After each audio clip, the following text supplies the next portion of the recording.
Good evening and welcome to this community conversation on policing here at the beautiful Rochester Art Center.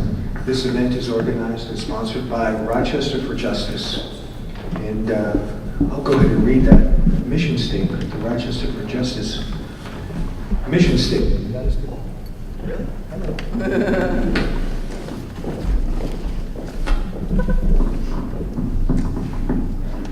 And that is to bring about racial justice and awareness through education, advocacy, and community organizing. And I have to say I'm very honored. My name is Danny Solis. I'm very honored to be a part of this event. I think it's a great event and absolutely necessary to our community. So I would ask you to turn off the volume on your laptops and also to mute your phones and whatever other noise-making devices you might have while this is happening. I'd like to go ahead and read the bios if you panel members would just wave when I'm reading your bio so everyone knows who you are. Tamika Coleman is originally from Pennsylvania, an Air Force veteran and currently a board member of Rochester for Justice. She is passionate about social justice, specifically racial equality, and she excels at having the difficult conversations that are required around that work. To quote Tamika, "Given the fact that I am a black and I am a femme, I will be defined as an angry black woman no matter what I do. Thus, I do my best to use that trope to lead to greater understanding," end quote. Regina Mustafa is the founder of Community Interfaith Dialogue on Islam, CIDI, City, a non-profit organization dedicated to interfaith awareness and education. Kamal Wilkins is a professional youth coach who works all over southeastern Minnesota. He started his path of activism in adolescence, marching for women's rights and Take Back the Night rallies. Organized in high school to perform sit-ins to remove a racist Native American mascot, was president of the Black Cultural Awareness Association, BCAA, at Winona State University, and is one of the founders of Rochester for Justice. Roger L. Peterson was appointed to the position of Chief of Police of the Rochester Police Department on July 1st, 1998. Chief Peterson has been a member of the Rochester Police Department since 1981 and was promoted from the position of Deputy Chief of Operations. He holds a bachelor's degree in criminology and psychology from the University of Minnesota Duluth and is a graduate of the Southern Police Institute. Why don't you give all of our panelists a round of applause for being here and doing this work. Now I'd like to introduce you to some other people who are working very hard here to help facilitate our conversation. Vanjie Castro is back there in the back of the room. She works for the Rochester Diversity Council as the Education Program Manager. And the mission statement of the Diversity Council is, "At the Diversity Council, we believe that to educate people to embrace diversity is a foundation for a healthy, inclusive, and prosperous community." We also have Nicole Fenoy-Mahara, who is a writer. She's dedicated to building dialogue around issues of social justice. In 2014, while a student at Oxford University, she co-led the second largest solidarity protest for Ferguson, Missouri, and Black Lives Matter in the UK. In July, she developed the Rochester Racial Justice Toolkit, an online resource to help support and inform local community members around issues of racial justice. Abigail Davis, right here, you can say hi to all the people.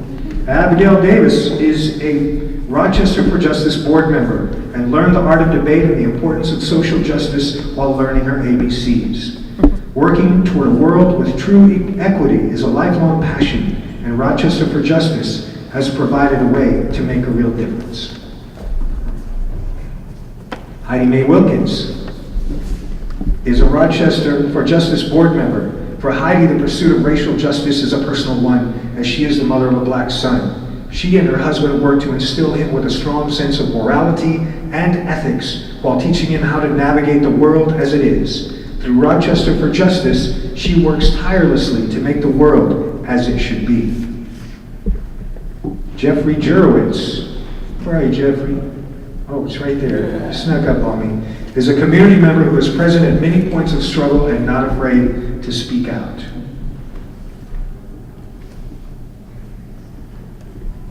Seth Fanoyamhara, he's right back there, is originally from Ohio and came to Rochester last year to do research in neural engineering at Mayo. He has grown to love the Rochester community and seeks to help facilitate dialogue and build a community culture of inclusiveness and social justice.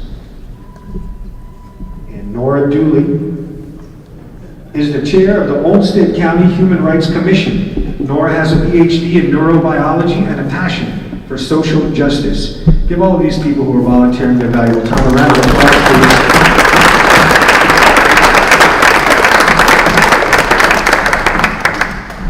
I will just give you a quick rundown of how the evening's going to go. All of our panelists are going to give an opening statement, about 3 to 5 minutes each, and then we will begin the conversation, the Q&A. And Nicole and Seth will be passing around cordless mics. They'll be in the audience, fielding your questions and comments, and you will have 30 seconds to a minute to state your question or make your comment, because you know, they say question and answer, but really a lot of times people just want to comment on stuff. You don't really have a question, and that's okay too. You'll have a minute to make that statement or ask that question. At 30 seconds, you'll hear the sound of a bell. That means you got 30 seconds to finish up that thought, finish asking that question. Panelists, you will then have 3 minutes to respond. That's not all together, but each of you, if you were thinking about how do we divide 3 minutes up by 4, no, you will each have approximately 3 minutes to make your response. At a minute and a half, you'll hear that same bell. Bell, there we go. There we go, we got bells everywhere. Oh, it's maybe just a ringing in my head. But you'll hear that bell. That means you got about a minute and a half to finish up the response to that question.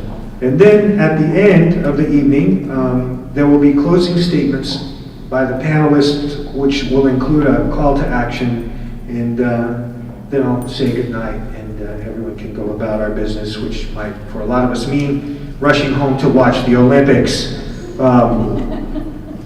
It's the women's gymnastics all around. Come on, y'all. I'm going crazy. I'm looking at my watch. We want to thank some people. We want to thank the Rochester Arts Center. Give them a big round of applause. Rochester Arts Center, yes, show them love. And by the way, the galleries are open till 9 p.m. So if you don't care about the Olympics, you just go get yourself some art this evening after this is over. And hopefully we will end right at 8 o'clock. Would also like to thank the Rochester Police Department. Round of applause.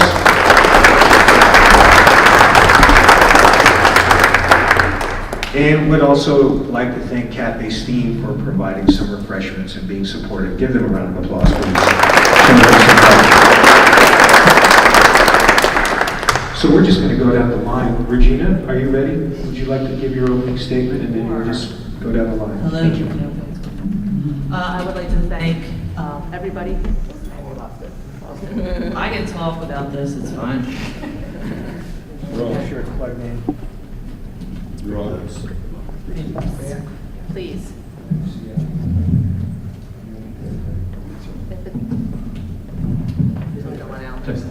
Test. Okay. I would like to thank everyone from the Rochester for Justice for inviting me to be part of this panel. It's an honor. And thank you, Chief Peterson, for your continued support in this effort. Georgetown University did a study recently. You want to switch mics out? Or here, use this cordless one. Hello? There you are. Okay, thank you. So Georgetown University did a study, and I think it came out last year, looking back on the past 20 years of American sentiments towards Islam and Muslims. And what the study found is that 60% of Americans admitted that they do not know a Muslim personally. In the past 20 years, the opinion of Americans towards Islam has grown, increasingly strong opinions and increasingly negative opinions. But at the same time, the level of knowledge about Islam and Muslim remains the same. So what we have here with Officer Schlag and these Facebook posts, they're not surprising. They're not unique based on this information. I myself I have dedicated the past several years of my life to creating unique opportunities for interfaith dialogue and discussion, and it's not just a one-way street. I have also been promoting that Muslims in the community also take a step forward and learn about the beliefs of their non-Muslim neighbors. But yes, we have Officer Schlags. He's a member of the law enforcement, and these posts were particularly violent. But what I see here is an opportunity and an indicator of a widespread lack of knowledge and education amongst all sectors of society. And we need to have increased diversity training in all sectors of society. And I personally would love to sit down with Officer Schlag over a cup of coffee, and those who know me know that I tend to do this quite a lot. It tends to be quite effective. And I would love to hear his concerns. Where is he coming from? And use this as an example for others. That before we throw out hateful, violent, blanket statements about groups of people, we can instead try to reach out for a human connection first. Thank you.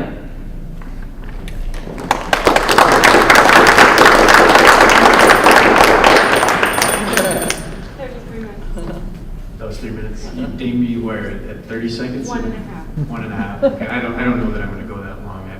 I had a hard time parsing through the language on this one, to tell you the truth. And as a coach, I do a lot of winging it when I'm talking to large groups of people, whether it's parents or children. But it is, first I'd like to say it's an honor to be here as a member of the panel. There's some really wonderful people here in the audience and here, and the people that put it together. And so for me, it feels really good to be a part of this.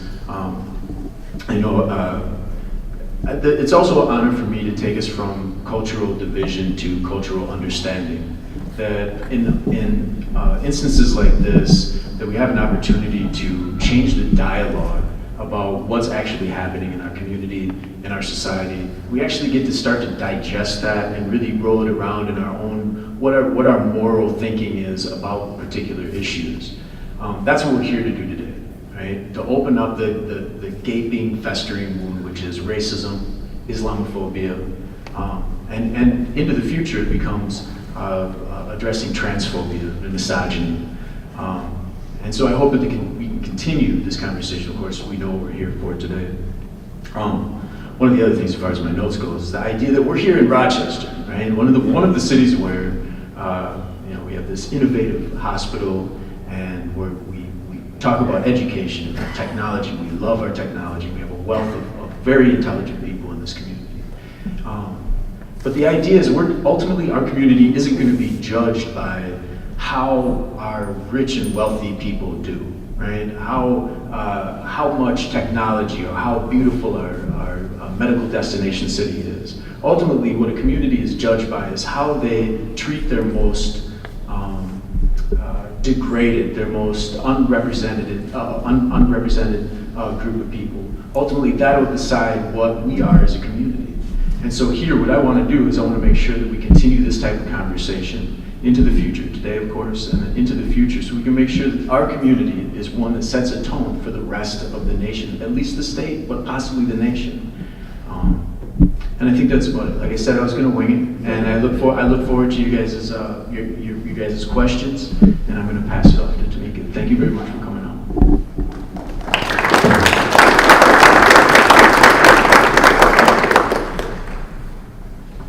I am Tamika Coleman, as was mentioned. I also want to thank everyone for coming and braving the wrath of the elements, because I know we're all looking at the sky. So the reason that I am here is we have had a lot of conversations on our Facebook page and in person about Officer Schlag's posts and the result of that. And what I heard more often than not was, he didn't mean any harm. It wasn't that bad. I would like to leave you with this thought. Well, to start off with this thought, actually. Intent is not magic. Harm is what matters. If I swing my talking with my hands too much and I accidentally hit the chief, it hurts him, and that's what's important. The fact that I didn't mean it doesn't really matter. The fact that I caused harm is what is important. And it wasn't just harm to certain members of the community. It damaged the trust between the community and the police, and that is ultimately why we are here, to help rebuild that trust. Because if those being policed and those doing policing cannot trust each other, everything breaks down. And we cannot survive in a society, in a city, in a state, in a country where everything has broken down.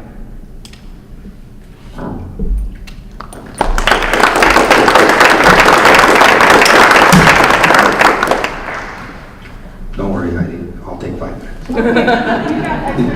get to use your bell. First, I do appreciate very much the opportunity to have this, not only the ongoing discussion with Rochester for Justice and others that have contributed to this, but the discussion with you. First, I need to offer you a disclaimer. Most of the time that I come to these events, when I come to these events, I don't come in uniform.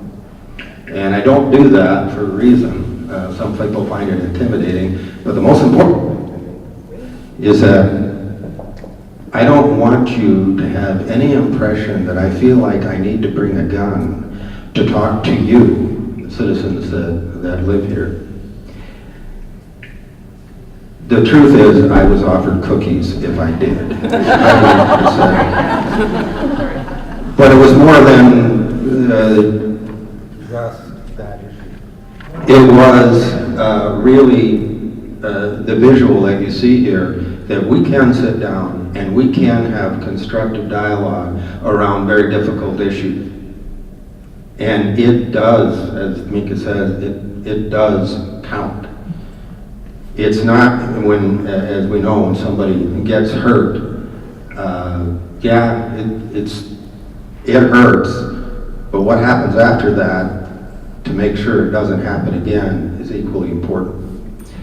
That's where I'm at, and I'll be real candid, real upfront with you today. Usually, and these are always difficult conversations, you have a really difficult conversation, sometimes it's best to start off with what you agree with.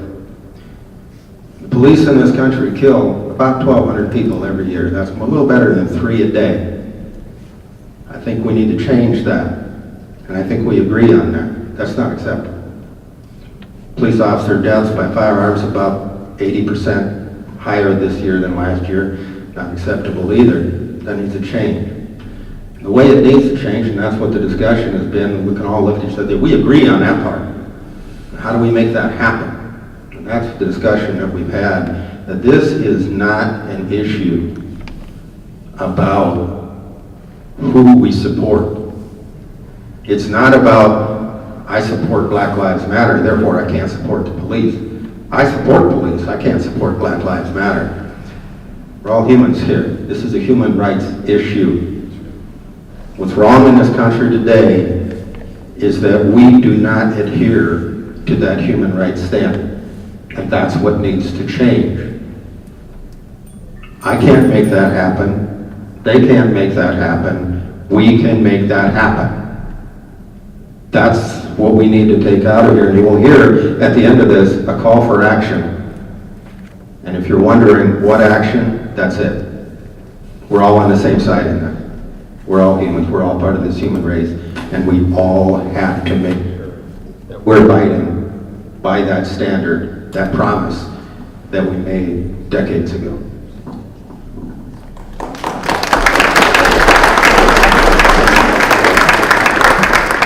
Thank you again, panelists. Give them another round of applause, please.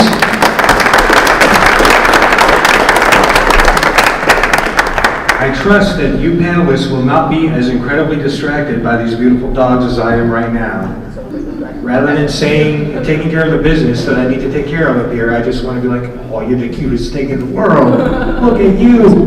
But I'm not going to do that. I'm going to be a professional. Racial justice contact list for Rochester, Minnesota. These are being spread through the audience. Also, there are index cards and small pencils at many junctures out there, many points around the audience.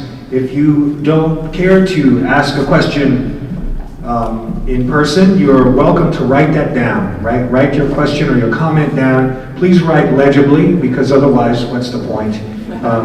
We won't be able to read it. So yes, feel free to do that and give it to any of the facilitators, volunteers. Facilitators, volunteers, hold up your hands again so everybody knows who you are. Any of those people as they're walking around, or you can just jump up and go walk over and hand your index card with a question or comment to one of them. Thank you so much, facilitators. It's time to get to your questions now. Remember, you'll have 30 seconds to a minute. At 30 seconds, you'll hear the sound of a bell. So who wants to start us off? Anyone? Anyone at all? Oh, right over here. Good afternoon. She gonna ring the bell on me, but that's all right too. Okay, I just get my comment out the way right away. I think the concern in the community is not so much that, the police are wrong with the killings. We can all agree that after learning most of the facts that these things are wrong, but I wrote notes so I can stay on track. Okay, so this is what has been on my mind lately. My fiance here was listening to a speech from Malcolm X in 1964, where he almost had an identical conversation to what we're having right now regarding a young man who was gunned down by the police in 1964. The same concern was that this happened, the man was unarmed, and there were no charges brought against the police officer. That was in 1964. I was not born in 1964.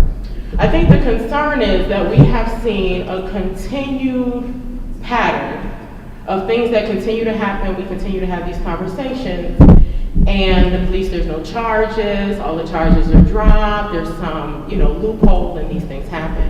And I think that is what is causing most of the uproar in the communities. It's not so much that it's happening, it's what's happening after the fact, that there's no justice, for lack of better words, for these people that have been lost. There's been no action. So here was my layman's way of putting things. If you are a truck driver, you are held to a different standard than regular drivers, period. Your DUI, if you're caught drinking, you're held to a lower standard. Everything is different for those individuals.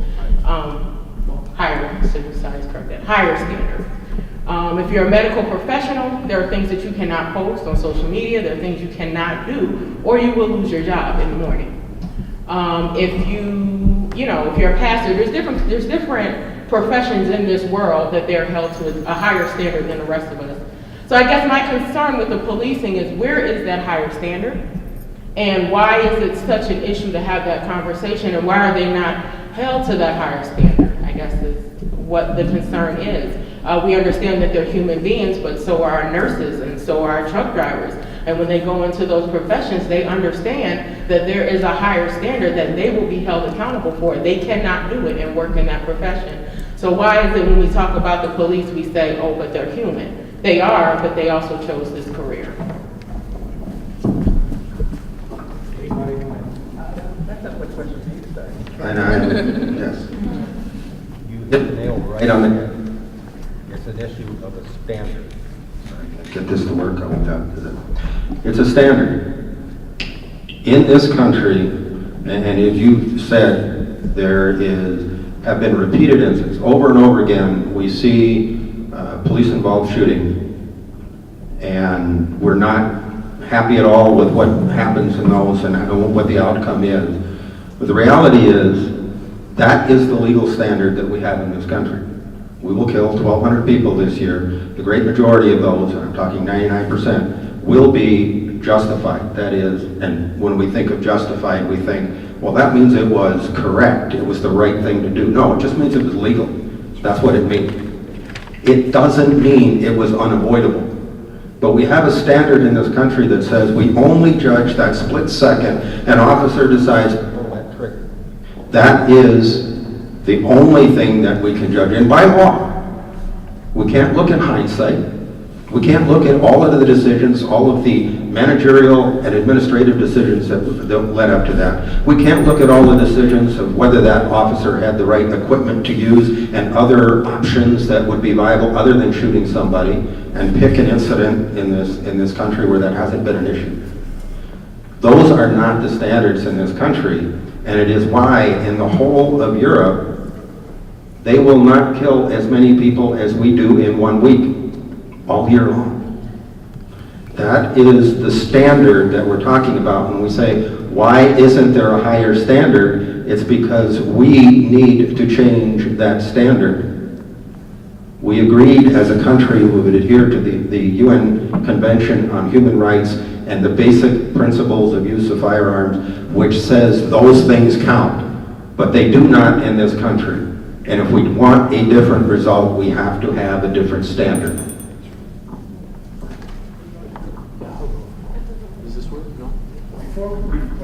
More panels, are you not going to answer that again?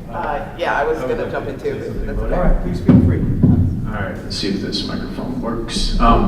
So one of the areas that I talk about when we talk about that is kind of our responsibility as a society to make the demands. And I talk a lot to people about the idea of we get the democracy that we demand, right? That the reason that Trump exists, and I'm talking personally, if you're a Trump fan, that's fine with me, kind of. But the reality is, we get this type of democracy because the people, through apathy or not working hard to make sure that we're paying attention to things that matter to us morally, and I don't mean to put this back on the people in any way, shape, or form, but that one of the problems that we have as a society is that we've envisioned a completely new form of justice.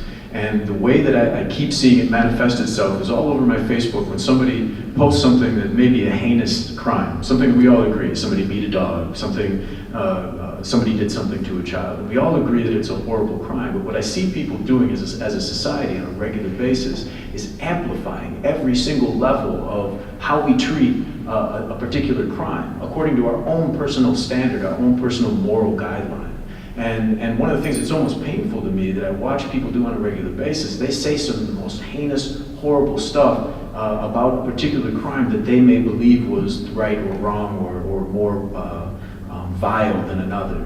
And so instead of paying attention to the fact that we have more people in prison than any other country in the world, we have 2.3 million people in prison, we have 7 million people on parole, we start envisioning new and more powerful ways that we can dictate law based on our own moral guidelines. And I think that as a culture, one of the things that does get passed on to our police force, and not to relieve them of any of their responsibility of where this police culture comes from, is that we get what we demand. And if we're constantly imagining new ways to punish people for different crimes, and felonies now are no longer necessarily tied to violence, right?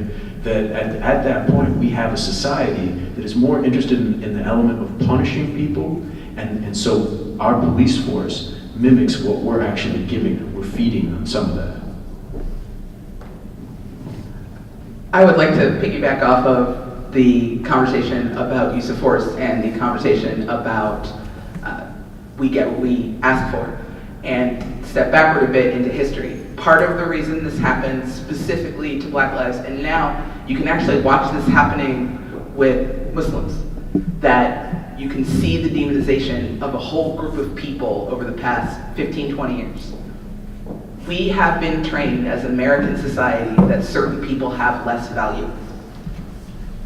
And we have been trained, you said something about the Malcolm X speech. There's a fantastic movie that everyone should watch called Eyes on the Prize. You can get it, you can find it on YouTube. One of the final episodes of it is, it's a documentary in the civil rights struggle. One of the final episodes talks about a gentleman in the 70s who was chased by Miami police and beaten to death, and it was considered justified. It was, if you weren't listening to the exact date, it was a story that I could find on my Facebook tomorrow.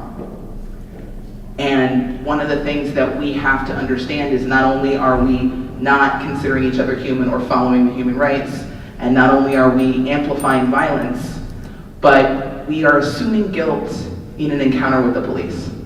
If they stopped you, you must have done something wrong. And we have so many people in prison and we have so many people on parole. We also have to understand that as a society, we look at people who have encountered the police as guilty forever. So if you were a criminal once and something happened and you encountered the police having done nothing wrong, we start making excuses as to why that person deserved to be harmed, to die. Because we have been taught that certain people's lives have less value. And that is something that we have a responsibility as Americans, as moral human beings, to fight against. Everything was said very well. Regina, did you want to respond? No, I'm to good. that? All right, just a little bit of housekeeping before we go on. One thing is there are more seats. If anybody needs seats, there are seats scattered throughout the audience, including several up here in the front and some in other places. So there are more seats. If we fill all those seats up, we will bring more chairs out. We are ready to bring more chairs out. So we hope that more people arrive. And I think that's it. We need to go to another question. If anybody wants to, okay, right over here. All right, good evening. I guess this question is more for Officer Torgerson. Sorry, Peterson, I apologize. And the other panelists are surely welcome to add on to this conversation as well. My question is from the community member, and I'm not quite sure how everyone else is knowledgeable on this topic, but how does the national data, which shows the inequity and marginalization of Black and Latino members in the community, particularly males, how does that compare to data here in Rochester? Are we also more likely stopping them due to petty crimes or whatnot, or just being suspicious or whatnot? Are we also mirroring that data here in Rochester? Unfortunately, no, we're not special. I think the data here, as we've seen in many places across the country, if not the great majority, I don't think that's inconsistent. I don't think you have to go any further than the jail population to witness that disparity. There's also a reality that we continue to face the more systemic discriminatory issues in terms of education, opportunity, jobs, healthcare, et al., that puts people of color at a much more risk in terms of society. That if you look at the common denominators in jail, the common denominators are poverty, addiction, illiteracy. There's frankly not a lot of cops working on those issues, but those are the issues that we see systemically in society that leads to more contact with the police, that either as suspects or as victims. And until we accept the fact that that's a dynamic, as I've heard many times in speaking about these issues, well, those are big problems. We're just talking about the police. The unfortunate part about it is you can't have that discussion in a vacuum. We have to look at why that disparity exists in our community. Are police exempt from that? Absolutely not. Am I trying to argue that there isn't discrimination or there isn't disparity in terms of the police department? No, absolutely I'm not. I think we heard that, yes, police are people too. They come with their own biases. That's a problem, and that is one that we have to take responsibility for. But it is not one that exists in a vacuum either.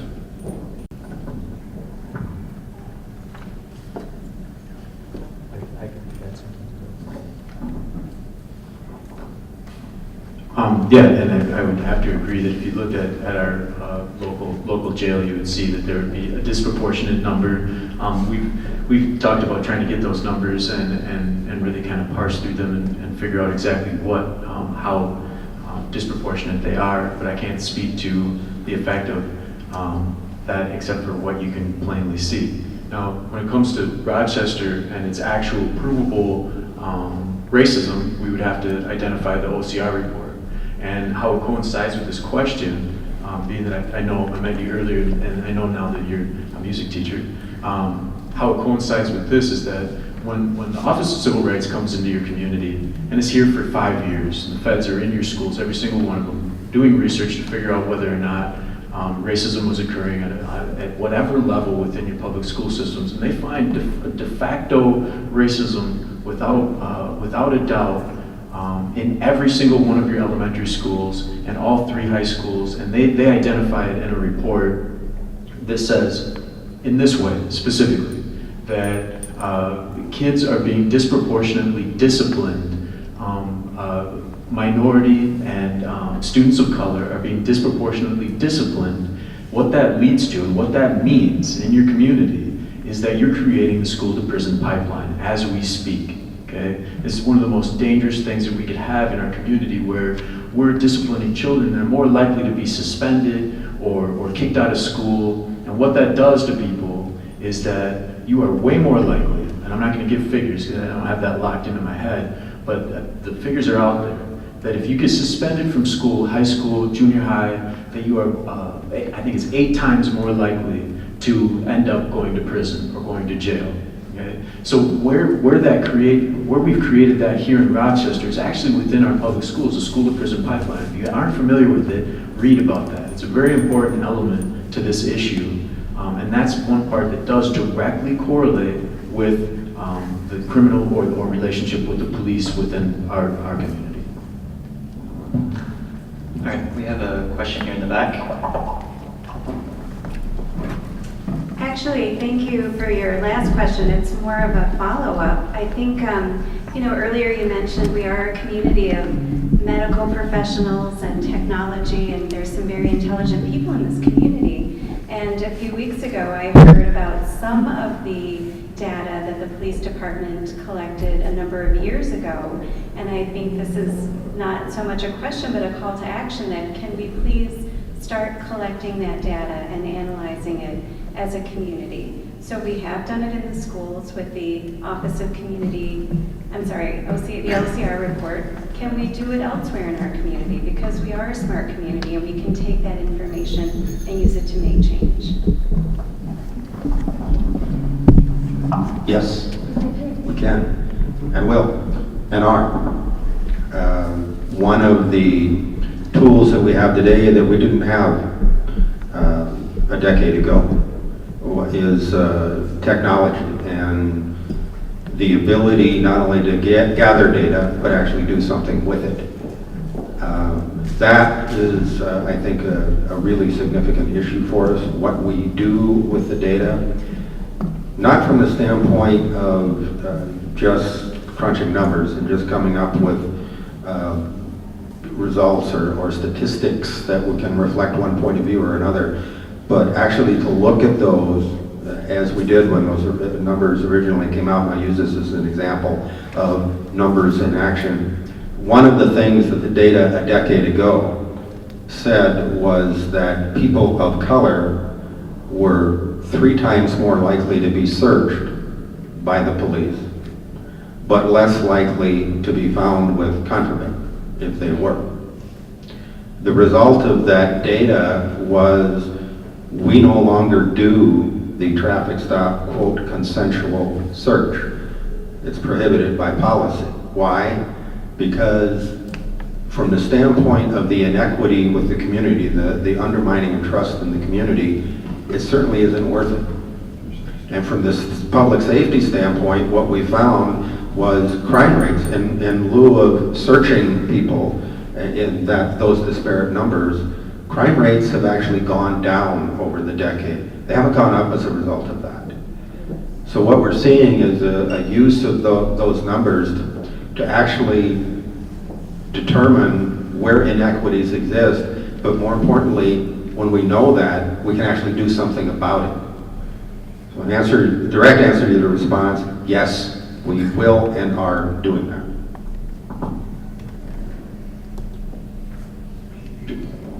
Chief Peterson, I'm right over here. Just a clarification, when you say we no longer do that, you mean specifically the Rochester Police Department? Yes, I do. Do you know of any other departments that have stopped that consensual search?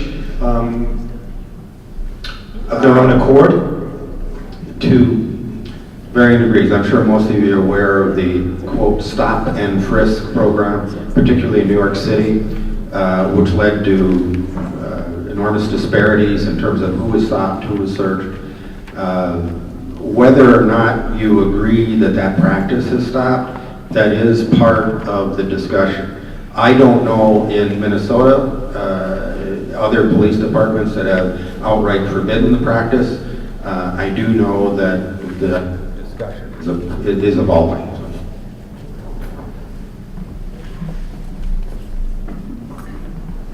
Hi, Chief Peterson. I have a question too. So I recently heard on the news this last week that Minneapolis police were doing a de-escalation training, and I was kind of wondering if you'd comment on that and if we can implement that here.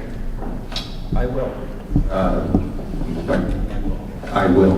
Come on. We started training what's referred to as de-escalation training, but is actual critical incident training or identification. This is a program, it's not one of those 2-hour classes you go to. It actually takes a week long for officers to go through a course to be able to identify potential mental health issues and strategies to address them short of use of force. We have trained now about 3/4 of our force in that. The objective obviously is to have everybody trained in those techniques. As I said, that started more than 4 years ago now. We hope to have the other 25% of our force that trained certainly by 2017. It's a commitment. The legislators that are here will recognize that issue came up at the legislature. Not a 40-hour course for critical incident intervention, but a 4-hour course, just a remedial recognition and training around mental health issues that are so much a part of this discussion. And that didn't pass the legislature. That is, most departments don't have that, and it's not mandated that they do. When I talked originally about the change that needs to take place, this is a big part of it. That is one of those intervention strategies that if we look at this not from the enforcement mandate sense, but from the human rights standpoint, that is a strategy that is required in order to minimize the use of force, minimize the use of deadly force, because it's been shown to be effective in minimizing the need for that, but it is not a standard in Minnesota, it is not a standard in this country. One of those things that needs to change. Yes, we do think we're ahead of the curve in that, and yes, I'll be upfront with you, it's expensive. It's expensive to send officers for a week straight of training. What is the return on your investment? I think that's self-explanatory.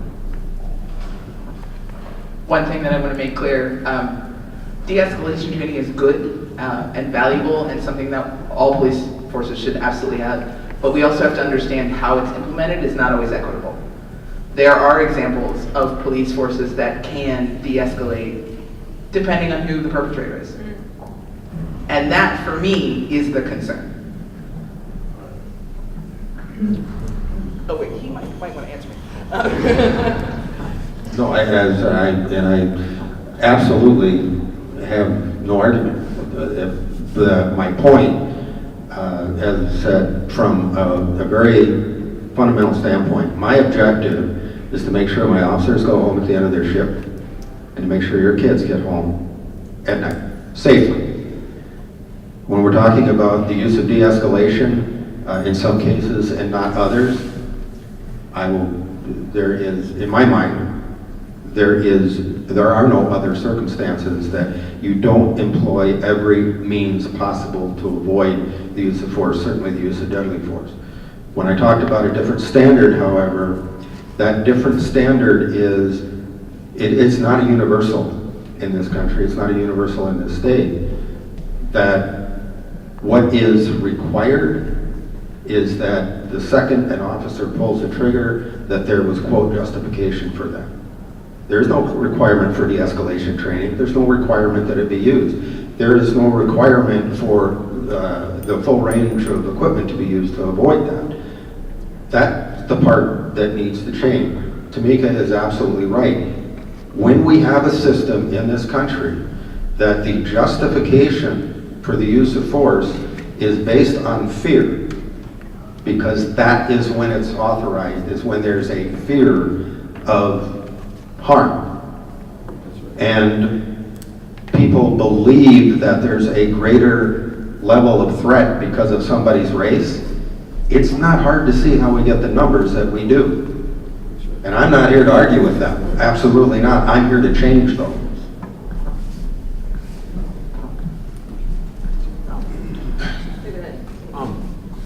Yeah, I think one of the things that when I read the article about the Minneapolis thing and Bob Kroll was rather upset, as we might imagine Bob Kroll to be upset about something like doing the right thing. The realities to me of trying to institute de-escalation training is that I think we've witnessed many times over and over again that police very clearly know how to de-escalate situations when particular people are being arrested, generally when they're not Black, Latino, or Native American. And so they've been trained and they understand how to make a traffic stop without pulling out their weapon or walking up and believing when a guy announces that he has a concealed carry permit and he reaches for his wallet and shooting him on sight because of a fear, that innate fear that we can't necessarily train away through de-escalation policy. We can't train away the inherent biases until we actually work on the fundamental root legal reality that the use of force, the use of deadly force in particular, needs to be addressed in our state. That, and like Chief has talked about, that critical few seconds of the decision, that de-escalation becomes less of an issue than that we address the core issue, which is the legal ramifications for when an officer uses his weapon and kills somebody. Right? We know that they know how to, they've had videos for a really long time. Ellie's kind of told me a little bit, Sergeant Ellie's told me about that. And so we have to address some of the underlying issues beyond the de-escalation. I think it's window dressing to a certain extent from my own perspective. I think we have to address a little bit more of the inherent bias, right? Yeah, so to add to that yes, these, changing the standard, absolutely. De-escalation training, absolutely. But again, I'm going to go back to Officer Schlag, and it's not just about him. It represents such a widespread norm in our country of us versus them. That you change the standard, you change the law, you're still not getting down to the root problem, which is a human problem, a lack of just basic morality and decency, and you don't have to be a religious person to have a basic morality. But I know he completed about 8 weeks of training, which is great, but I don't know if I sat down with him right now, even after that training, if he would be able to tell me a damn thing about Islam. I really doubt it. I doubt it. And you can't sit down with every single person who has racist views, I know that. But it starts with sitting down at the table and looking into somebody's eyes and talking to them, giving somebody the benefit of the doubt. And it is so important that with these laws and constantly fixed on our screens, we're taking away the human element here. The human connection is so vital and at the core of all these issues. How you doing, Chief? I actually got a son that's in the police academy now in Springfield, Illinois. He's training to be a Chicago police officer. So I'm not indifferent about officers. I do feel that it's still a problem. Now, my question to you is, you've been coming to these forums. Well, I'm gonna just tell you what I do with my son. I talk to him and I tell him to hold other officers accountable for their actions. Don't go with that buddy, we all are one group, because you don't want to go against the grain, and I tell them constantly. So my question to you is like what she was saying. Do you have any, have you had implemented any type of training morality training with your officers. You have control of this Rochester Police Department. And we can't change the laws overnight, I know that. But what you can do is implement these things for our city. And that's what, have you done some of those things? And if so, what are they?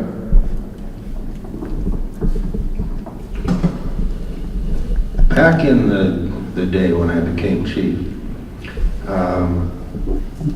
it was somewhat of a surprise to me how many different perspectives there were on the department as far as what is our mission here, what exactly are we here for? We get we're here to protect and serve, and everybody that watched, Adam 12 back in the 70s. Well, that's actually not what we swear to do. What we swear to do is uphold the Constitution. That is, we swear to protect your rights, even before we protect safety, even before we protect property and all those other things. That's what we swear to do. After I became chief, every recruit on the police department had to sit down and endure an hour and a half of me telling them that. And everybody that's promoted on the police department has to endure another hour and a half of me telling them that and getting tested on it then in a written test that they can actually articulate that. Give you an example, we recently had a lieutenant's test that was given in the department. A lieutenant is a commander level. And the question, I write the written test, and I grade the written test. I don't know who's writing what, it's all anonymous, but I know what the answers are. And one of those questions was, you're going to have a protest in town. Tell me what you're going to do. And the people that could not articulate that it was their responsibility to make sure that the protesters had the right to protest, and that we facilitated that as our role in protecting people's rights, didn't get promoted. They didn't pass. When we talk about, and I'm going to address the Ben Schlag issue in context of this, so if I go 30 seconds too long, then the issue there, and I think it parallels the one that we're seeing across the country here, is Ben Schlag has been identified as the problem. Now, from a standpoint, I believe we could talk a long time about what Ben Schlag intended, what he actually said in the post, what he meant, how it was interpreted. Not important to me. It was offensive. Undermined our ability to do our jobs as police officers. That's a problem for me. He needs to be punished. He was. He needs to be educated. He was. Does he need an opportunity to redeem himself? In my view, he did. We might agree or disagree about that, but the part that's not talked about is that when Ben Schlag, in the midst of making these social media posts, he didn't do so just on his own volition. He actually had a concern about that. He actually asked a member of my staff, my administrative staff, is what I'm doing okay? He said, yeah, you're good. You're not identifying yourself as a police officer, not on a police account. Yeah, you're good. Well, that's wrong. For obvious reasons, that's wrong. And the accountability here is, yeah, I think a person like Ben Schlag can make a mistake, and I think they can learn, because I think we all have that ability, but by God, I hope we do. But it's not acceptable from the standpoint of the police department that management says that's okay. So did somebody lose their job on this? You bet they did. I think the right person did, though. Because as we've seen across the country with all of these incidents that's happened with police officers, and I get it, we're only seeing the police officers. We're only seeing that video or that iPhone video that you see broadcast of that 15 seconds of what happened, what that officer did. We don't see all the managerial administrative decisions that led up to that incident. We didn't see the managerial decision to say, you know what, Jamar Clark, the officer said, I had to shoot Jamar Clark because he was going for the officer's gun, and I had absolutely no alternative. I had nothing else I could do. Why not? Where was all the other non-lethal use of force equipment that could have prevented that? Didn't have it. Okay, it's justified. End of discussion. Is that the end of the discussion? No.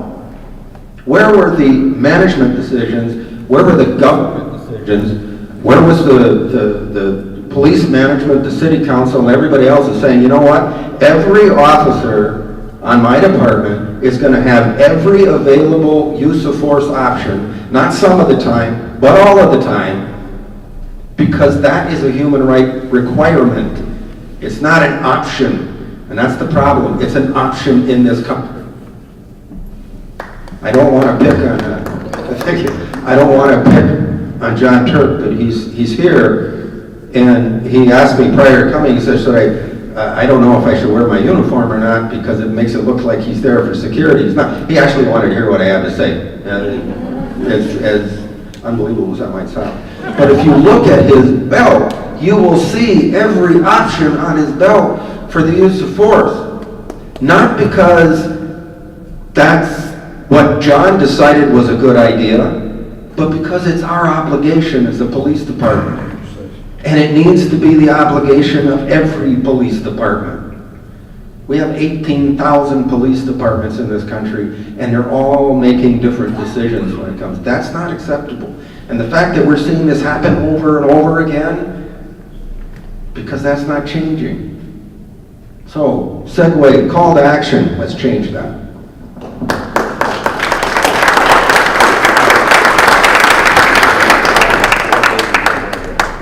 Thank you, Chief, and just want to do a little housekeeping here. I want to welcome everybody who just got here a few minutes, and we've been going for about half an hour, and in that time we fielded 6 questions from the audience, and we've had 14 responses from the panel. We've got about another half hour to go before we begin closing statements, unless the panel would agree to make their closing statements a little bit shorter, and then we could field more questions. Let's get a feel right now for how many questions, how many people would like to speak. Let's show of hands. If you got a question or a comment. Yeah, I'm willing to give up some time.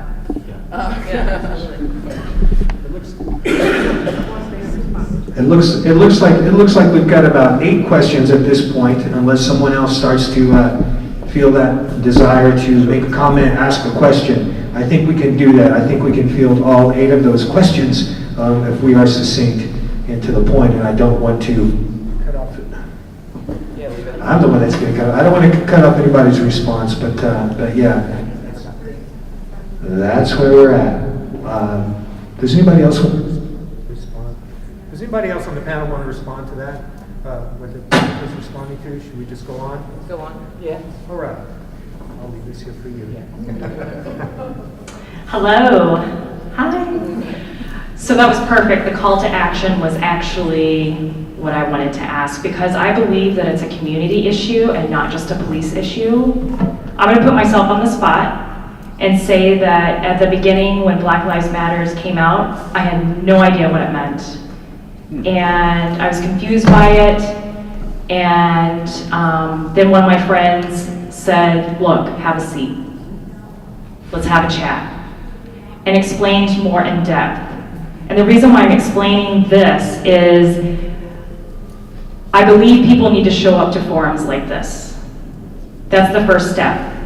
But I wanted to put it to the panel and saying, how can we as a community come together and start having more serious discussions on how each of us can contribute and help to change the dynamics of racism and prejudice that's so deeply ingrained in our society that we see it every day, and it becomes infused into our schools, our police, and in every entity. So how do we change perspectives? How do we change the morality of people and how they view other individuals? Sure. Thank you, Danielle.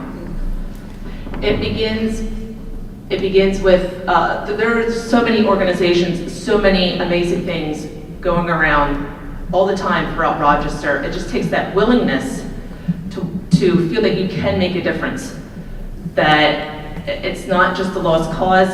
Sitting around on your couch isn't going to do anything. And it's about getting yourself to, humbling yourself enough to think, maybe there's something wrong with me.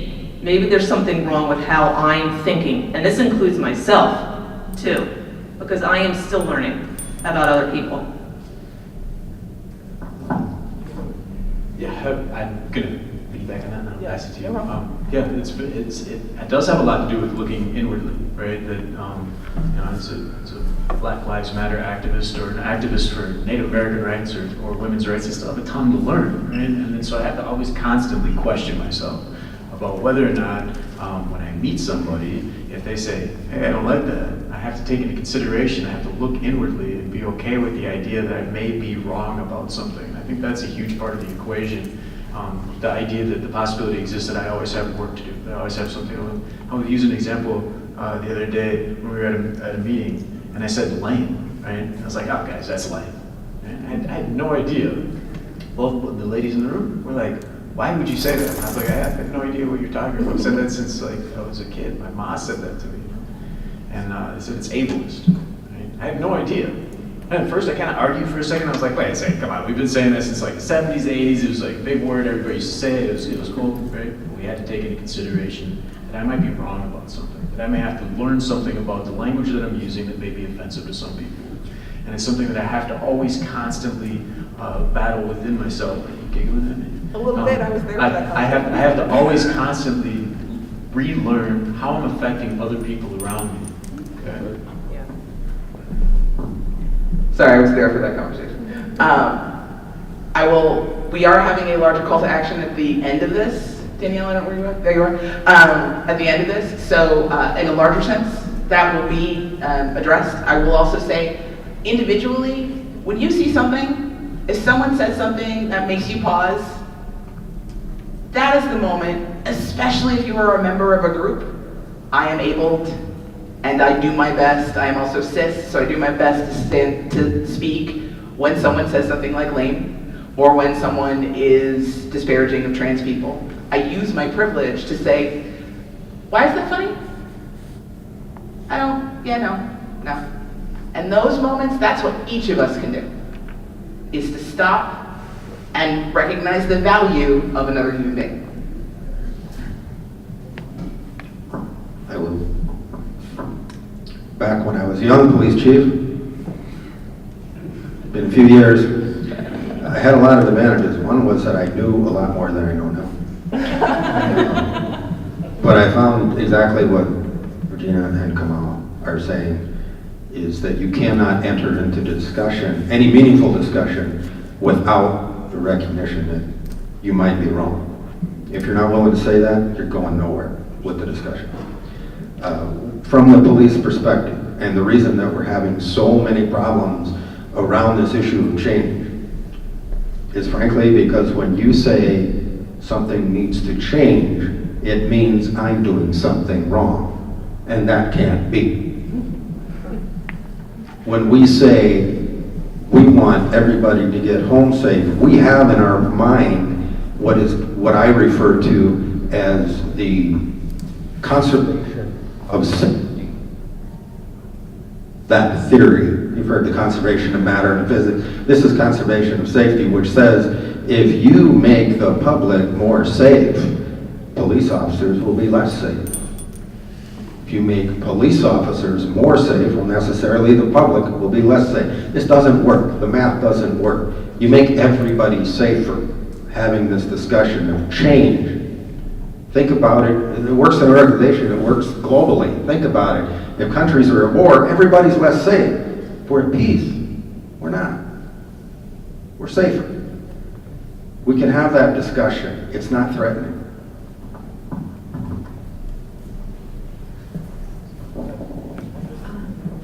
I was just wondering, I had gone through a nursing program, and part of our education involved taking an inventory of all of our experiences around sexism, racism, from the time that we grew up. This happened also with teaching, but identifying how our parents what effect they had on my views, how my education, where I went to school, who I was exposed to, how that affected my views. Let me see. So it was, in addition, exploring how media affected my views, but just taking personal inventory of my exposure to other races, my exposure to racism, and identifying the impact it had on me. And I think, I'm just wondering if that is involved, that type of education is involved in any type of police training. I think it was invaluable for, and it was basically a requirement to just have this mirror held up to you throughout one of my nursing programs. And it was incredibly humbling, but it also, I mean, it makes me realize how much work I had to do as an individual. And then it helped me, you know, understand other people that are dealing with the same thing, and that I want to, you know, I tend to want to fly off the handle, but to know that, you know, I'll be more successful if I can approach them gently. And it's difficult, to say the least, but it's just one of those things. So my question is whether or not police officers are exposed to that same type of training or education.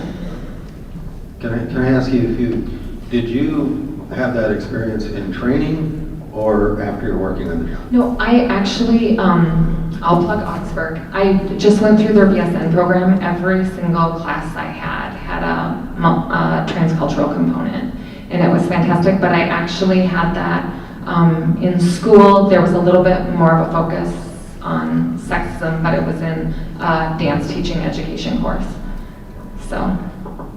In terms of the ongoing training and whether this is a component, I think I can honestly say no. In the base of the training, does that mean, like, what about starting brand new police officers, starting before they are allowed? Right. That's where I'm going with the change in the philosophy is that in my view, one of the great difficulties that we have today is in hiring police officers.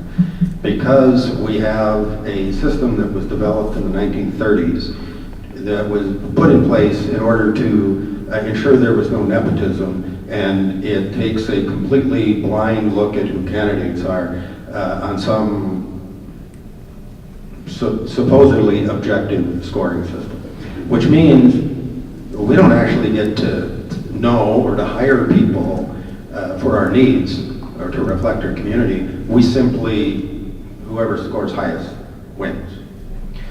Are the tests culturally objective? No, I wouldn't represent that either. So what we've done is we've changed our hiring system to reflect what you're talking about. The questions are not, tell me what your grade point average was. The questions are related to, tell me about your experience with cultural competence. Tell me, in your experience, how you've related to other cultures, what points of interaction you've had, how you solve problems, how you're able to relate to people different from you. Where that is becoming the greater part of the hiring process, and subsequently the promotional process that I told you about, that will facilitate what you're talking about. There are a great number of differences between the medical program, the nursing program that you're talking about, and the police officer program, even though you can get them from the same educational institutions. The reality is it was difficult for you to get into a nursing program. You had to meet certain standards, and if you didn't, they told you to, I'm sorry, you don't get in. For police officers, that's actually not true. You can go through the training program, you can pay for the 2 years of the required degree in Minnesota, or in the many other states that require no degree at all, high school graduate. And there is no such thing. And as we've seen, the ongoing training becomes a problematic issue of budgeting. And this all relates to the same thing I told you about. If we don't change standards, we don't change results. Those are things that need to change. And to support that, the other thing, we have two of our community oversight committee members here at WC and John Barlow. You know, after Chief kind of talked about this in the last community oversight committee, the idea that this is how he's going through the hiring process and through, and the mayor's here too. Yeah, oh, sorry. The idea is, to me, is that I think that's something that, you know, you could help Rochester for Justice put pressure on our civic leaders to make sure that this hiring policy is no longer based on an algorithm where they put in the GPA and they put in something else and they put in something else and it spits out, this guy's going to be an okay cop, right? Regardless of whether or not their cultural competency is realistic. That you can help R4J make sure that we put pressure on our civic leaders to make sure that that becomes a policy, because we won't always have this chief, right? We have to make sure that our hiring policy from here on out kind of mimics something like that. And I'm going to try and speak quickly because I went to school, my best friend, the best man at my wedding, went to school for criminology, went to school with me at Winona State. He said the best professor that he had was a professor that looked at himself as a kind of a buckle point.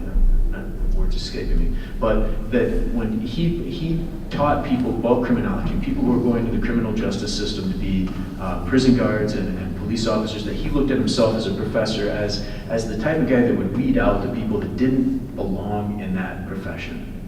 Now, these are people going there for a 4-year degree, but as you can see, and I've gotten in fights with guys that were trained to be police officers because I said things that maybe weren't nice about their education and why they were going into police work in the first place. But there is an inherent problem about how accepting we are of people without education. And there's been suggestions out there about the idea of a 4-year degree in order to be a police officer in different states. And I believe there might be other states or principalities that do stuff like that. But we should consider about who, like you're saying, I really strongly agree that we need to be looking at the types of people that we're hiring as police officers. That's a big part of the issue.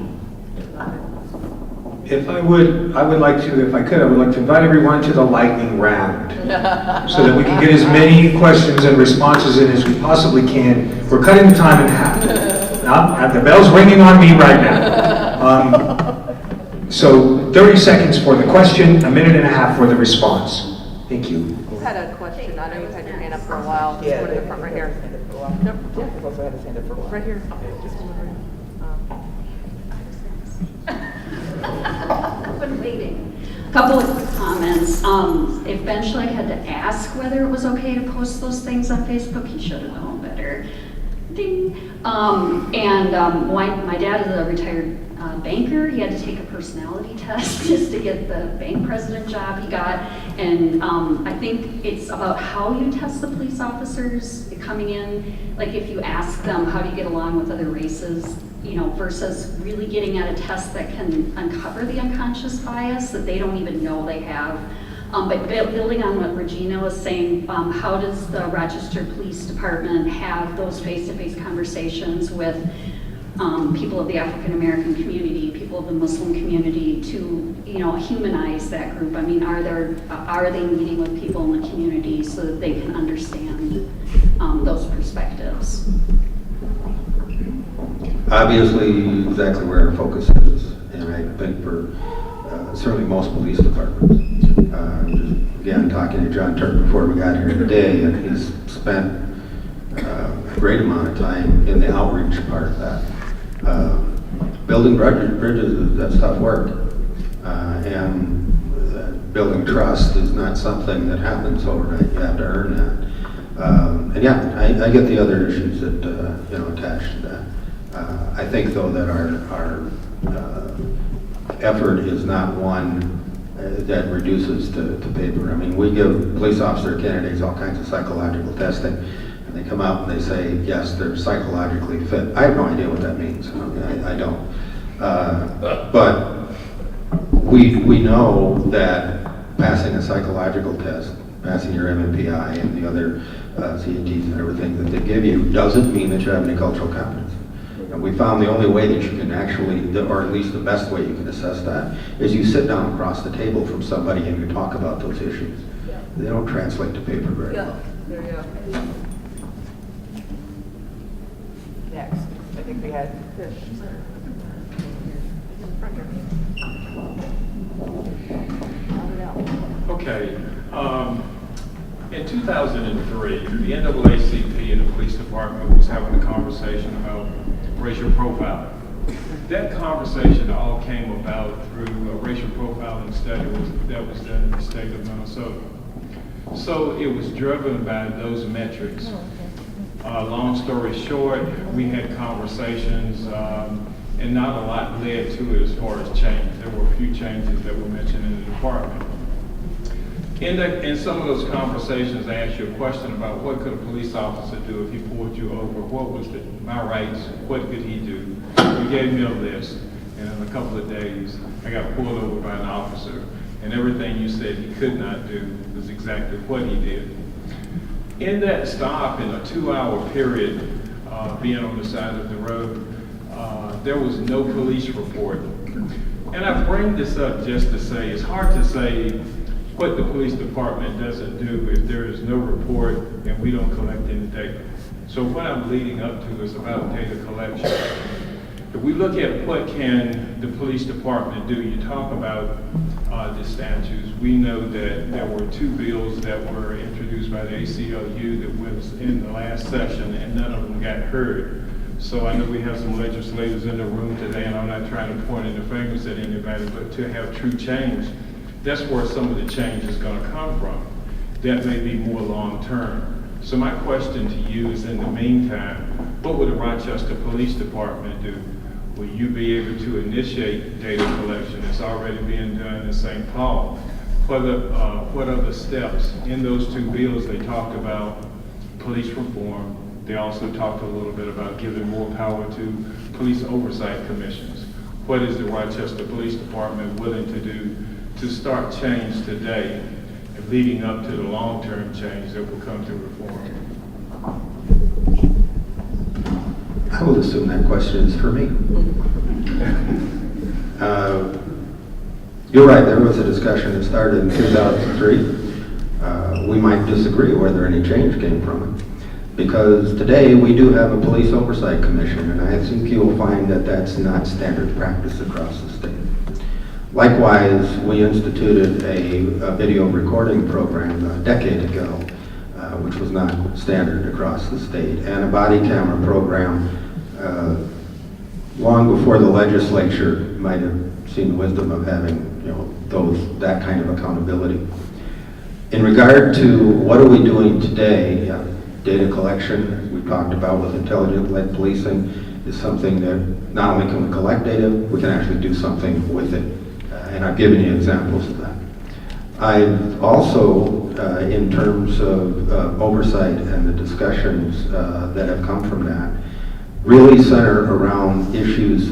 Yes, there are so many things that we can do locally in terms of policy, but when we talk about the major issues and the major frustrations and the major undermining of trust with the community and the incidents that we've seen across the country, it remains today a reality that we cannot change standards, we cannot change policy because state law prohibits us from doing so. And until we change that, yes, we will do everything we can in terms of, as I gave you the example of making sure that our officers have all those options available to them and they have to use them.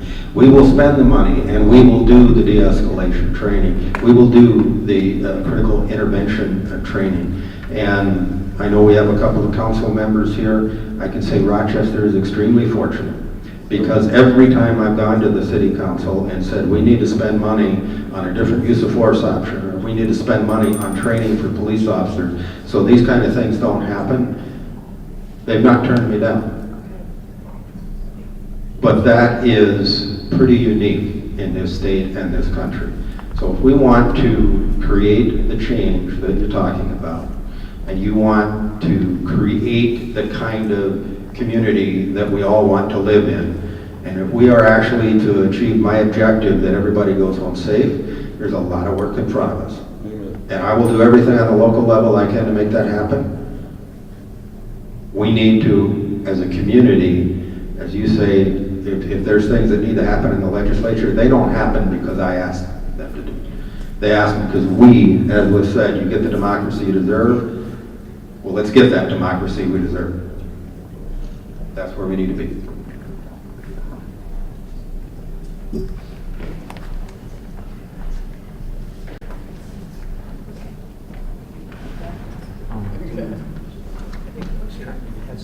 goes Veggie. I just have a couple of questions and also suggestions. First being, I know that you have limited resources for training and allotting time for officers to go through different courses, but have you tried providing resources to the officers to use it in their discretionary time? So a newsletter with tools, inviting them to take implicit and unconscious bias training. I mean, it's free to go online through the Harvard University. In addition, as you have different exercises and examples that you'll go through with your teams and meetings and whatnot, using cultural examples or infusing diversity into existing training. In addition, let's see. The Human Library Project. What she mentioned around sitting down and talking with someone, Rochester Diversity Council is working to put together the Human Library Project. Inviting officers and making a special effort to make them aware of cultural events that are happening in Rochester, and even incentivizing them for attending and doing these things in their off time. And lastly, looking at identity threat and perspective taking. These are all things, tools that you could put together a one-page, or I'm sure that Mayo Clinic would have no problem sharing these resources with you that we've developed in-house. In addition, if there are employees here from Mayo that would like to further their cultural awareness, take the Ouch That Stereotype Hurts class. Go and sit down with the Mayo Employee Resource Group, Emerge. You don't have to join and be a member. You can get resources. You can learn about other cultures just by attending meetings. So. I appreciate the suggestion, and we need to talk about that afterwards, so we make sure we get that resource. Yes, in terms of incentivizing that, not only from the direct, we will actually pay you your time back and your time work to do and attend these things. One example is the Boys and Girls Club, Police Athletic League, directly working mentorship with kids, particularly in communities where they're most needed. We most need to make those kind of relationships, as well as I said, it's pretty difficult now to get promoted on this department unless you're doing that. And those are things from the incentive side of things. But are we making maximum use of the resources? There's an opportunity there, and we should take advantage of that. Just for the sake of housekeeping, can we see hands again? Hands, please. Anybody who's got a statement or a question? We've got just a few more minutes to try to squeeze people in. Keepers of the queue, are you seeing the hands?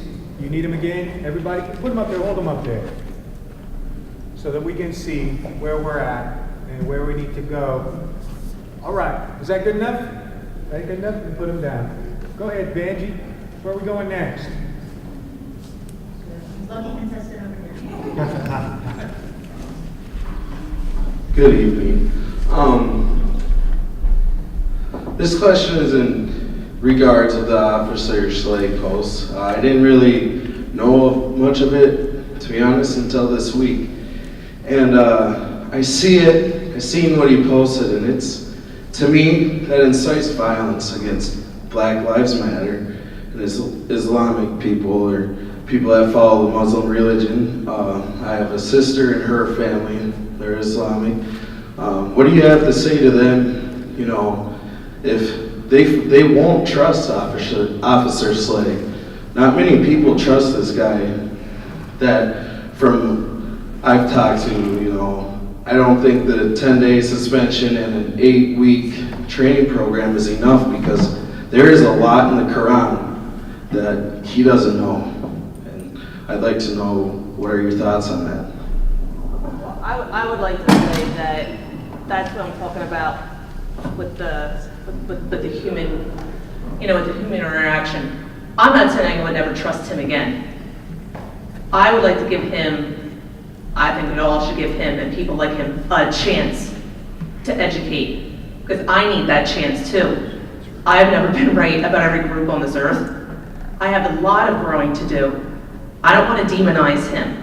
I want to give him an opportunity. Perhaps he hasn't had the opportunities to reach out and know anything about Islam, or really realize how posts like that against anyone can be so hurtful and can incite violence, especially in what we have going on in this country right now in the political climate.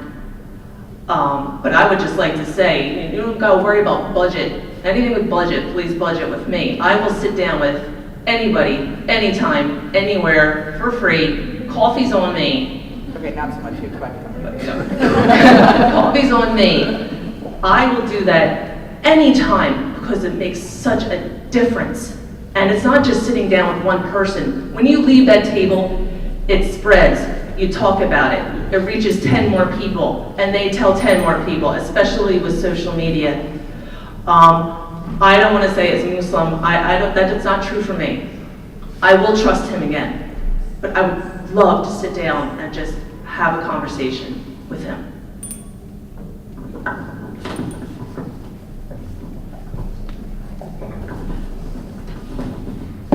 I've talked to Ben. He'd love to talk to you. And I think that to me is the difference. As I said, trust is very difficult to build. And it is the most important commodity that we have. Reality, though, is that if we approach this, all of these issues, and as we've seen across the country where the focus has been, well, if you just get rid of that officer, then everything will be all right. No. This has been a really difficult situation for the department to be able to deal with and for the community to deal with. What's been good about it is it forced us to deal with it. Not in a hypothetical, but this is attitudes, perceptions, beliefs. This is how they're perceived. What are we learning?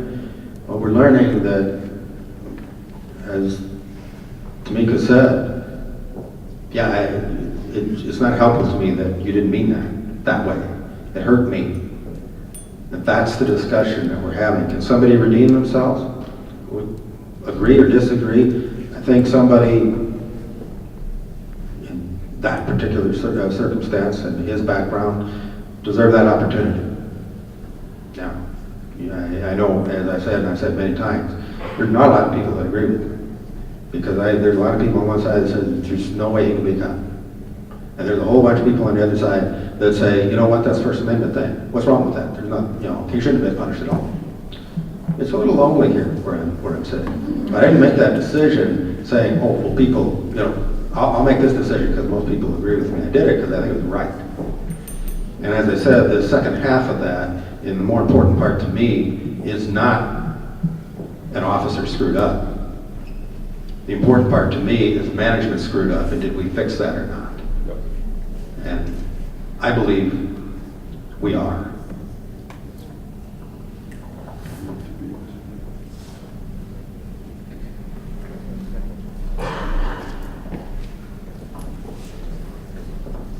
So, kind of maybe rounding out the Officer Schlegg conversation, looking forward to additional things we might be able to do. What are the pros and cons of having a social media policy? All right, 30 seconds or less. The social media policies that were proposed prior to the incident with Ben Schlegg indicated that as long as you didn't identify yourself as a police officer or that you were working for the police department, that you could pretty much say whatever you wanted because it was your personal opinion. As a department that has a code of conduct that's expected to be adhered to regardless of what kind of medium that you're using to communicate, that's problematic for me. That's the con.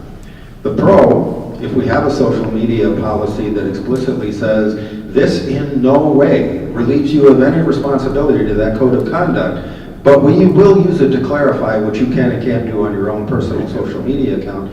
That clarifies that for the employee, so we don't have to have this discussion again. That's a pro, and I'm in favor of that. That's a pretty specific. panelists. Anything else on that question? No? We're going to end there. Sorry for everybody who didn't get to ask their question or make their statement, but please give our panelists and yourselves a round of applause for being a great community audience. Nicole has an announcement. Hi everyone, so we really want to value your time and also your questions and comments, and so we have cards available. So we have these 3 questions that weren't answered, but we also have cards here, so if you do have some time as the panelists are making their closing remarks to maybe jot down what you weren't able to say, and we will be posting the answers to those on the event Facebook page. So thank you. Give Nicole a round of applause, and all of the facilitators who have been working so hard to make this happen. You know what this tells me? The fact that there were unanswered questions and questions that were written down that are going to have to be answered on the Rochester for Justice Facebook page, it tells me we need to do this more often. And I want to thank Rochester for Justice for organizing this. Give them a round of applause, please.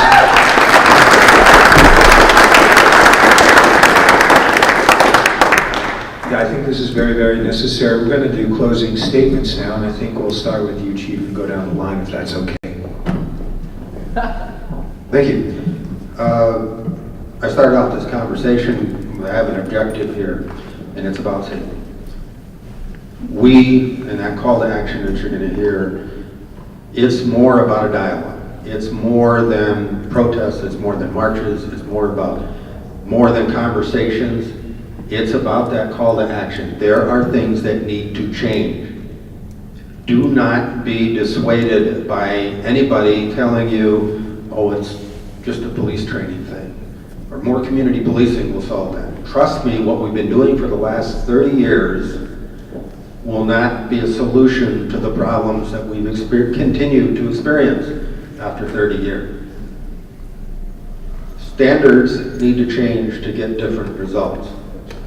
I would really encourage you, if you want to know exactly what those are and exactly what changes they are, please talk to any of these folks, talk to me, email me. I said I would put that out there. I'm not hard to find. I'm actually on the city's website somewhere. Email me, ask me what those questions, ask when you want to know what you can do. But we together have to create that change that is going to make this profession better. It's going to make our department better, and more importantly, it's going to get my officers home safe and your kids home safe at the same time. That's why we're here. Please don't let this stop with the conversation. Call for action means just that.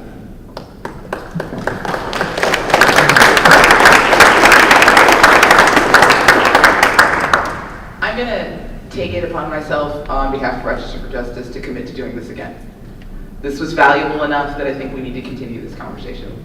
We need to have this again.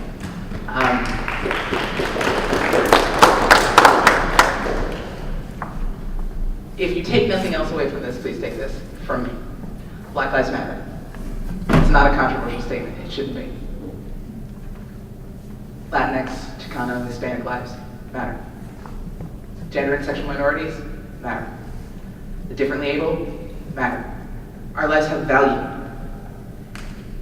And if any of what I just said made you uncomfortable, I just pressed on internal bias. As I mentioned in my opening statement, that's kind of what I'm good at. That moment is a thing you should all examine yourself. I still have them. I'm not immune to this. I'm not better. My biases are slightly different, at best. I learn and I grow and I do my best to do that every day. It's one of the things I learned in the military. Be better all the time, every day. We can all be better. As a community, we can be better. And in growing, we grow stronger together.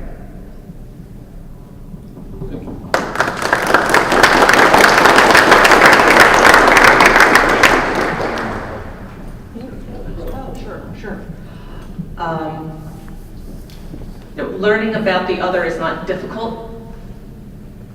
And for instance, I have been hosting a talk show on religion for almost 2 years now, once a month in the library.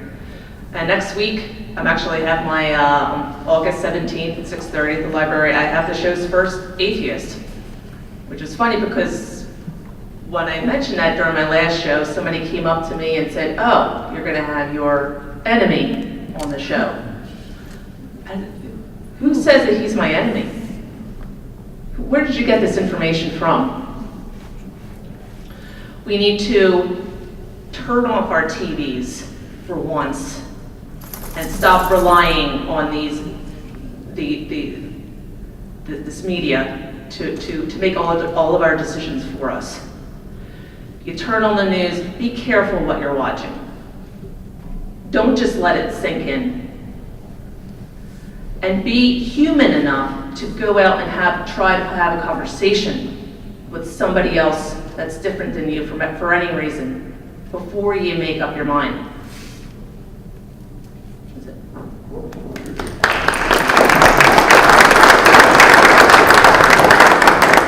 So again, I'm gonna wing it, for the most part. I mean, I've talked about a lot of these things, many times over and over and over again, and practicing, right? My whole life, I'm practicing. I live in the Midwest, the predominantly white Midwest, for a long time. So I've been forced to have the conversation.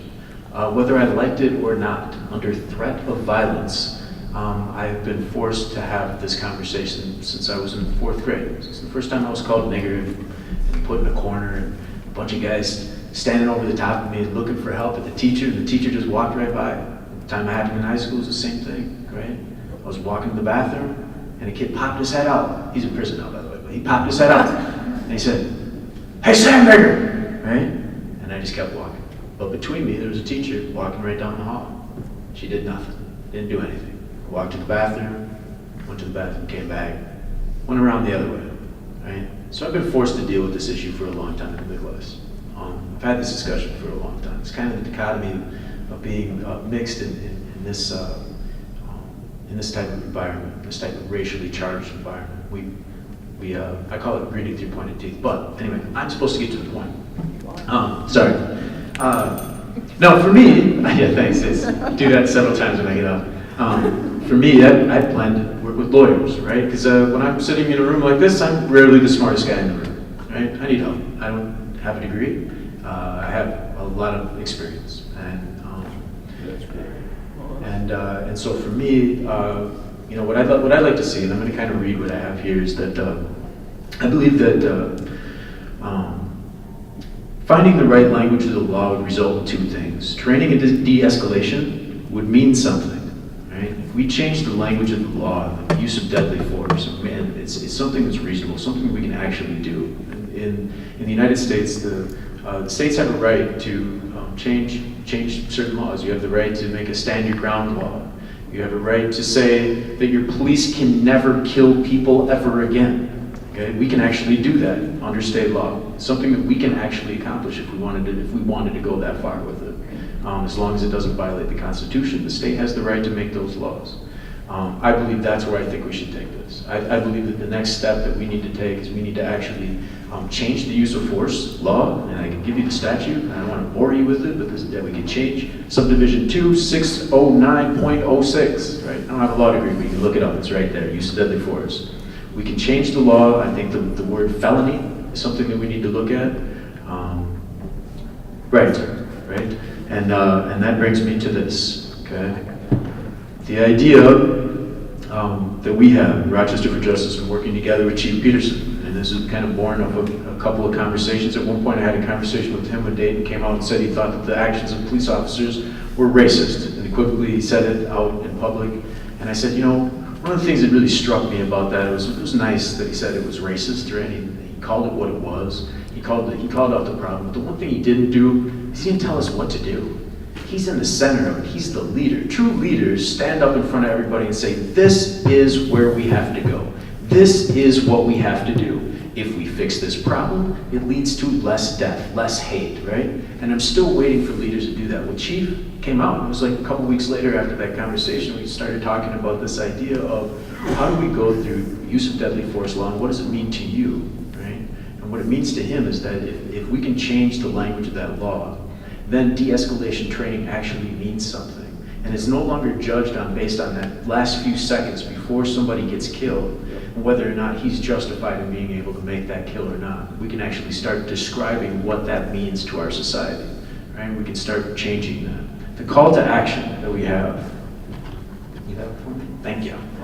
The call to action is a script that we can use, and we can call our legislators, right? Which we also have a list of. Which we also have a list of. So in this packet, if you don't have one, make sure you pick it up. Okay, Jeff worked very hard to create this, and I would really appreciate it if you looked at it and used it, and even spread it around and talked to people about it. The call to action is that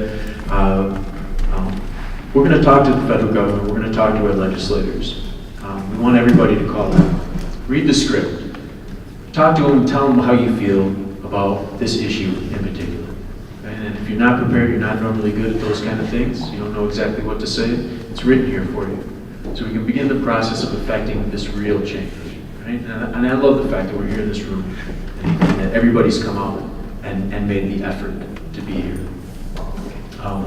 This is the next step. This is the call to action. And we want to continue that.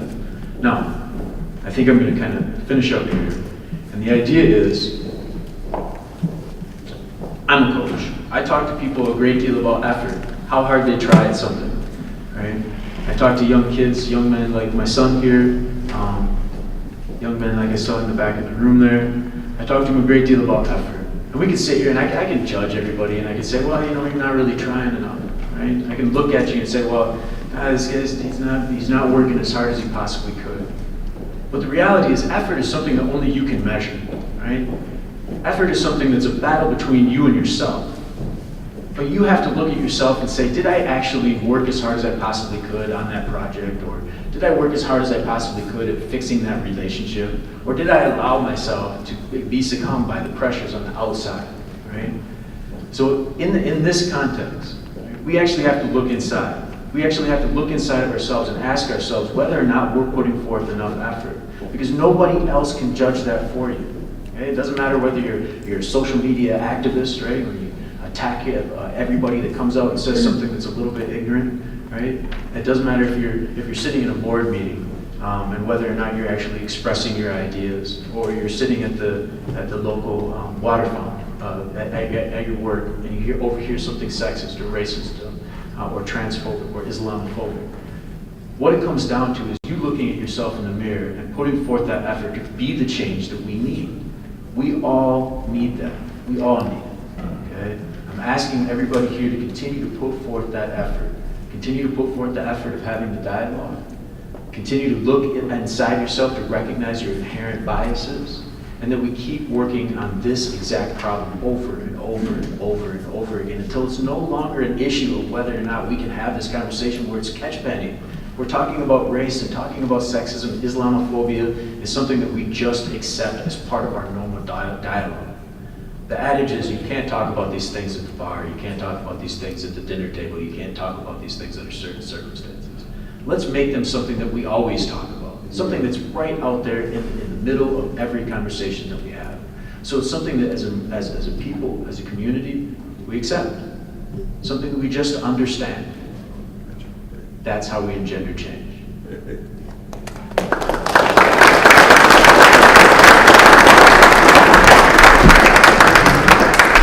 Once again, ladies and gentlemen, Regina Mustafa, Tamika Coleman, Kamal Wilkins, Roger L. Peterson. Give them all a round of applause, please.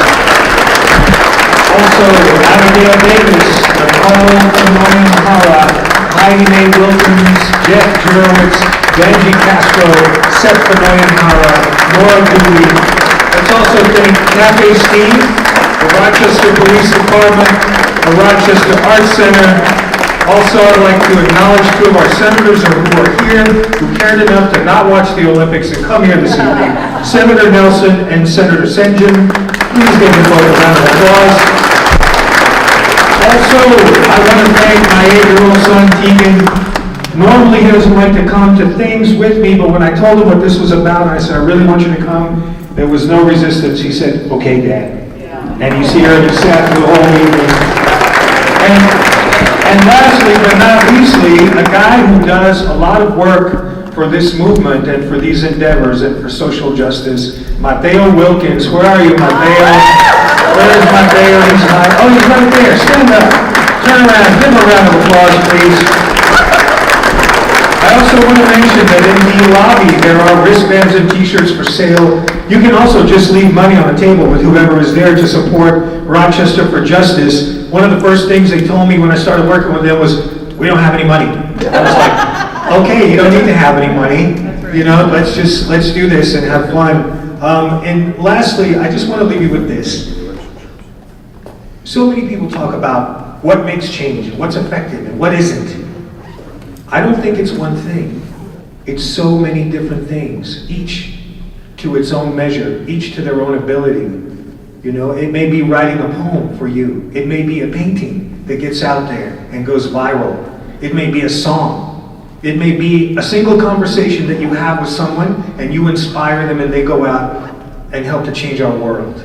It may be years and years of shoulder to the wheel activism and more work.